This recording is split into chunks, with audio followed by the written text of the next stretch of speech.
Bonjour, ici je veux parler de la boîte de notification d'Asana. Il y a bien des gens qui la confondent avec une boîte de courriel. Dans le fond, c'est toute notification que vous allez recevoir par rapport à une tâche en question. Et pour savoir si vous êtes en suivi sur une tâche en question, c'est que vous voyez les collaborateurs en bas d'une tâche comme ceci.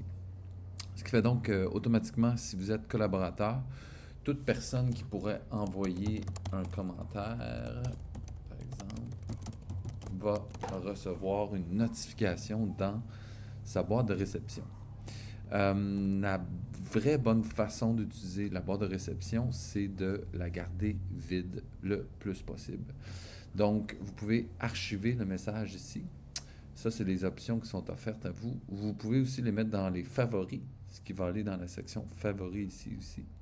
Et vous avez aussi créé une tâche de suivi qui est extrêmement pratique si vous êtes sur la route ou si vous devez revenir sur ce message-là en particulier ou cette tâche-là ou ce message-là. Donc, ce que ça fait, c'est que ça copie le lien du commentaire et ça vous crée une tâche dans vos tâches ici. Et vous pouvez même l'assigner dans un projet si vous voulez et bien sûr y mettre une date. Ce qui fait donc qu'une fois la date arrivée, vous allez voir cette tâche-là qui va vous dire de faire un suivi sur le message en question. On va le supprimer. Donc, une fois que bon, ça c'est les trois options. Vous avez aussi les filtres à bas ici. Ça veut dire que si vous voulez voir juste de la part d'une personne en particulier, vous pouvez cliquer. Par exemple, si je veux voir juste de Vicky, alors je vais voir juste les messages de Vicky.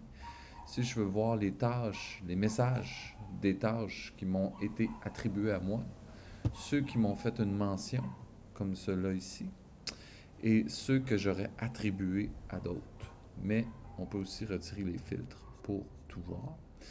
Et Asana propose d'utiliser son intelligence artificielle pour vous proposer en priorité les messages qui seraient le plus important pour vous.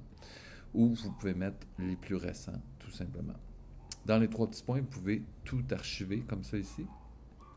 Et vous pouvez aussi gérer certaines notifications que vous ne désirez pas recevoir. Donc ici, je vais archiver comme ça ici. Et ce qu'il faut savoir ici, c'est qu'on peut retourner dans Archives. Donc chaque message que vous avez mis dans Archives, vous pouvez la désarchiver comme ça ici. Voilà. Et évidemment, si vous allez dans Favoris, vous pouvez à ce moment-là accéder à vos trucs en favoris. Mais dans ce cas-là ici, je vais les enlever. Et vous pouvez aussi voir les messages que vous aurez envoyés à certaines personnes parce que dans Asana, vous pouvez créer des tâches, créer des projets bien sûr, mais aussi envoyer des messages à des personnes ou à des projets spécifiques. Par exemple, si j'envoyais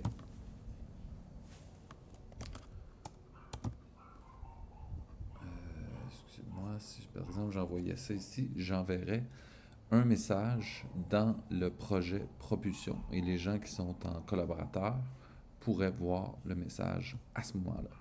Et la chose à se rappeler avant que je quitte, c'est vous devez comprendre que chaque notification vont appartenir, chaque message, chaque commentaire va appartenir à la tâche. Donc même si vous archivez, vous allez toujours voir les messages dans les différentes tâches qui sont en cours dans les différents projets. Donc, c'est pas parce que vous archivez que vous allez perdre nécessairement les conversations.